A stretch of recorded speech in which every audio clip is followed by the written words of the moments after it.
الرحمن الرحیم۔ السلام علیکم ورحمۃ اللہ وبرکاتہ۔ میرے محترم دوستو عزیزو،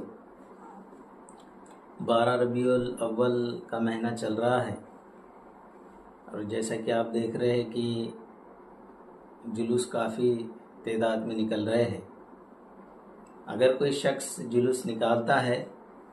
تو یہ اس کے روایت ہو سکتے ہیں، اس کے رسم و رواج ہو سکتے ہیں، لیکن جلوس نکالنا یہ کوئی دین کا حصہ نہیں ہے۔ اگر دین کا حصہ ہوتا تو جناب رسول اللہ صلی اللہ علیہ وسلم کی زندگی میں 63 مرتبہ ربیع الاول آیا، آپ نے نہیں منایا، نہ ہی آپ نے صحابہ کو اس کا حکم دیا، اور صحابہ کی ساری زندگی میں بھی کسی نے 12 ربیع الاول کو ترجیح نہیں دی، اور نہ ہی صحابہ سے کوئی ضعیف روایت بھی ایسی ملتی ہے کہ جس میں 12 ربیع الاول کا ذکر ہے اور 12 ربیع الاول منانے کا یا جلوس کے شکل میں نکالنے کا کوئی ذکر ملتا ہے۔ اگر کوئی نکالتا ہے تو یہ اس کا ذاتی مسئلہ ہے، لیکن اس کا دین سے کوئی تعلق نہیں ہے۔ رسول اللہ صلی اللہ علیہ وسلم دنیا کے اندر آئے تھے شرک اور بدعات کو ختم کرنے کے لیے،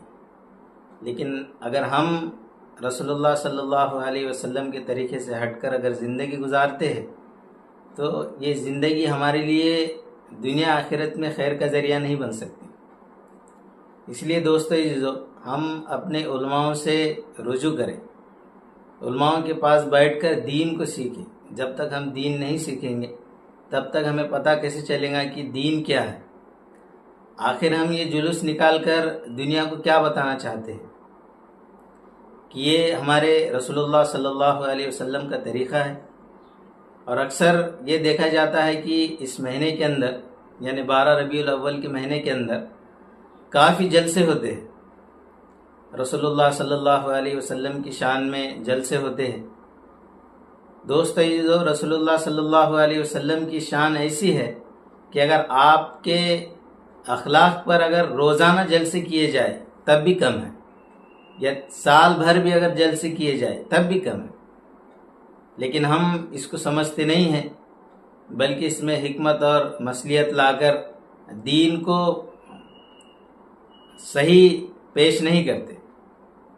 تو دوستو عزیزو، ہماری ذمہ داری ہے کہ رسول اللہ صلی اللہ علیہ وسلم سے جب ہم کو محبت ہے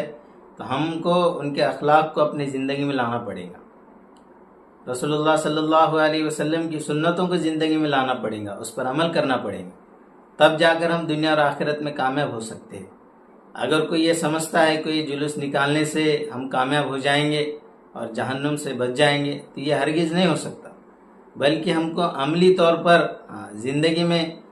اللہ کے رسول صلی اللہ علیہ وسلم کے طریقے لانا پڑے گا۔ اگر ہم کامیاب ہونا چاہتے ہیں، اگر ہم کامیاب ہونا نہیں چاہتے تو آپ نے فرمایا کہ جس نے میرے طریقے سے اعراض کیا وہ ہم میں سے نہیں ہے۔ اس لیے ہم کو اپنی دل چاہی زندگی نہیں گزارنا ہے، بلکہ ہماری زندگی اللہ اور اس کے رسول صلی اللہ علیہ وسلم کے حکموں کے مطابق اگر ہماری زندگی ہوں گی تو ہم دنیا آخرت میں کامیاب ہو سکتے ہیں۔ السلام علیکم ورحمۃ اللہ۔